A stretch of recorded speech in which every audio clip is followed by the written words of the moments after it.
Monsieur le Général Douala Massango, Mesdames et Messieurs les délégués chefs de services provinciaux et départementaux, Monsieur le Président de l'Association Santé et Communication, Leur Majesté les chefs traditionnels, très distingués invités, Mesdames, Messieurs, Monsieur Bernard Atebede, préfet du département du Gouri, aurait bien voulu être des nôtres ce matin. Malheureusement, retenu par d'autres devoirs liés à sa charge, il a bien voulu mandater son premier adjoint que je suis à l'effet de procéder à l'ouverture de ce centre médical. Aussi m'est-il particulièrement agréable de procéder à l'ouverture officielle du centre médical Le Relais, qui a été gracieusement mis à la disposition de nos populations par l'association Santé et Communication. C'est donc avec ce même plaisir que je voudrais remercier le docteur Wilson Douala et toute son équipe pour ce don particulièrement substantiel et dont la valeur réelle se situe au-delà de ce qui est présentement visible, et ceci au moins pour 3 raisons. D'abord, parce que cette réalisation se rapporte à un domaine aussi sensible que celui de la santé, qui reste l'épicentre, le catalyseur et la raison profonde même de la vie, et partant de toute stratégie de promotion du bien-être social. Ensuite, il faut dire que ce projet, par son concept, ses objectifs et son effectuation, apparaît à nos yeux comme la manifestation éloquente du patriotisme de notre diaspora, qui prouve, s'il en était encore besoin de le préciser, que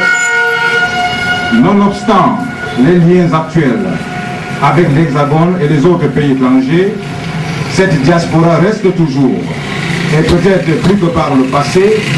enracinée dans notre triangle national. C'est dire que la destinée de notre pays n'a pas subi l'érosion corrosive du temps, pour rester une préoccupation constante de ces patriotes, soucieux de sortir nos populations de leur attentisme et du carcan de la pauvreté. Il s'agit enfin d'une excellente appropriation des principes de base qui sous-tendent la dynamique du développement communautaire. Car, comme j'aime à le rappeler, l'État-providence est omniprésent. Jadis penseur et metteur en œuvre des politiques et projets de développement, se met progressivement en retrait dans des domaines plus ou moins névralgiques, comme pour laisser éclore les initiatives privées de groupes cibles ou organisés, ou simplement pour mettre en exergue la nature typiquement communautaire des sociétés africaines. Mesdames et messieurs, vous avez sans doute compris que les initiatives comme celle-ci revêtent la plénitude de leurs valeurs et se justifient par l'idée qu'elles viennent suppléer les insuffisances des institutions publiques, incapables de répondre de façon satisfaisante à la pression sociale et, dans le cas d'espèce, à la montée exponentielle de la demande en matière de santé. Or, nous sommes précisément à la recherche, comme le disait fort opportunément le penseur Roger Gérard Schwarzenberg, d'une communauté capable de créer un sentiment de sécurité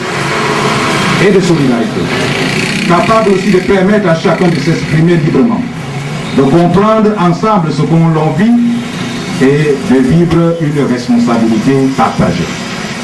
Voilà, mesdames et messieurs, quelques points de satisfaction que nous avons voulu relever sur cet acte de générosité posé par l'association Santé et Communication, qui rentre d'ailleurs en droite ligne des politiques et stratégies du gouvernement de la République du Cameroun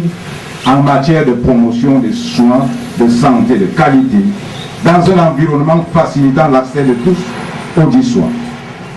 C'est le lieu ici de vous exhorter, Monsieur le Président, et votre dynamique équipe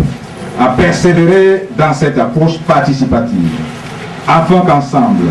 nous puissions contribuer, chacun selon ses potentialités, à l'œuvre ô combien exaltante de construction nationale. J'invite donc le personnel soignant et les populations locales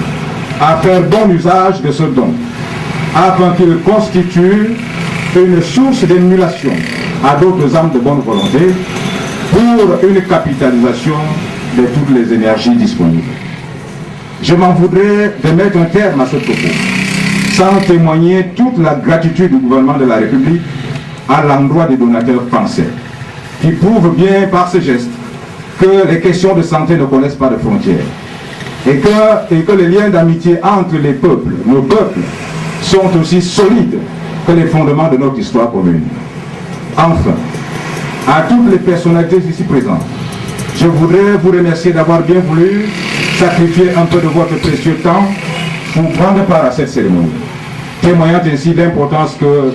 vous accordez au bien-être des populations de notre cité économique et partant au développement de notre pays, le Cameroun. Vive l'amitié franco-camerounaise, vive le Cameroun et son ministre chef de son Excellence Paul Biya, vive la République du Cameroun. Je vous remercie.